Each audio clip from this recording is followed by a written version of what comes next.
इसमें हम लोग सीखेंगे पाइथागोरस प्रमेय। तो पाइथागोरस जो थे उन्होंने बताया, क्या बताया, कहा कि अगर हमारे पास कोई 3 प्राकृतिक संख्याएं हैं, कितनी प्राकृतिक संख्याएं हैं? 3। अब देखिए ऐसे करते हैं कि कोई भी 3 जनरल संख्याएं मान लेते हैं। क्या मान लेते हैं?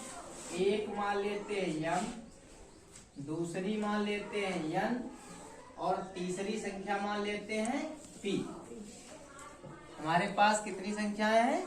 3।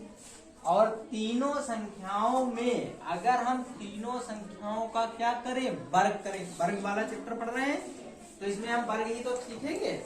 तो इसका यम का वर्ग करेंगे तो क्या मिलेगा?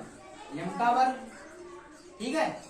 और अगर हम यन का वर्ग करेंगे तो क्या मिलेगा? यन का वर्ग।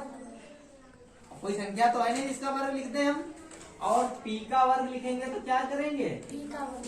अगर मेरे प्यारे बच्चों इसमें से किसी संख्या का वर्ग जो आए वो दोनों संख्याओं के वर्गों के योगफल के बराबर हो तो ये संख्याएं पाइथागोरियन त्रिक कहलाएगी और ये पाइथागोरस प्रमेय कहलाएगी।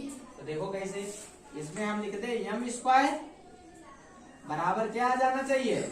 N square plus P square आ जाना चाहिए। यही पाइथागोरस प्रमेय कहलाएगी। कोई जरूरी नहीं एम स्क्वायर ही इन दोनों के वर्गों के योगफल के बराबर हो, या ये भी हो सकता है कि एन का वर्ग जो है वो किसके किसके सब के बराबर हो? M square plus P square के बराबर हो। ये भी हो सकता है कि पी स्क्वायर का मान जो है वो M square plus N square के भी बराबर हो सकता है। अब आइए एक एग्जाम्पल देखते हैं तो हमको पता चल जाएगा कैसे हम जानेंगे इस संख्याएं जो हैं पाइथागोरस प्रमेय का पालन करती हैं या नहीं करती। देखिए हम कोई भी 3 संख्याएं लेते हैं और उनके वर्गों का अगर हम योग करेंगे तो वो हमें पाइथागोरस कहलाएगी। तो हमने 3 संख्याएं ली, कौन कौन सी ली? कौन कौन सी ले बताइए? एक ले ली 6, एक ले ली 8 और एक ले ली 10। ठीक है। अब देखें क्या ये पाइथागोरस प्रमेय का संख्याएं पालन करती है या नहीं करती है। तो तुम क्या करोगे? सबके क्या निकालोगे? वर्ग। क्या निकालोगे? निकालो वर्ग। 6 का वर्ग कितना होता है? 36। सही है। और 8 का वर्ग कितना होता है? 64। 10 का वर्ग कितना होता है? 100। तो देखो क्या किसी संख्या का वर्ग 2 संख्याओं के वर्गों के योग के बराबर है?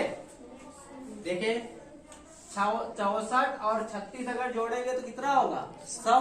तो कहने का मतलब है 10 का वर्ग जो है वो 8 के वर्ग और 6 के वर्ग के बराबर है। अतः ये संख्याएं पाइथागोरस प्रमेय का पालन करती हैं।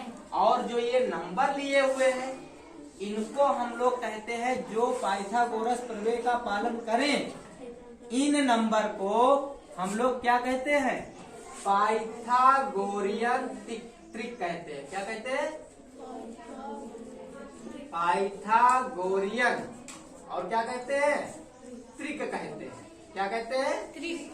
पाइथागोरियन त्रिक कहते हैं। इन्हें पाइथागोरियन त्रिक कहते हैं ऐसी 3 संख्याएं हों जिसमें एक संख्या का वर्ग दूसरी संख्याओं के वर्गों के योग के बराबर होना चाहिए।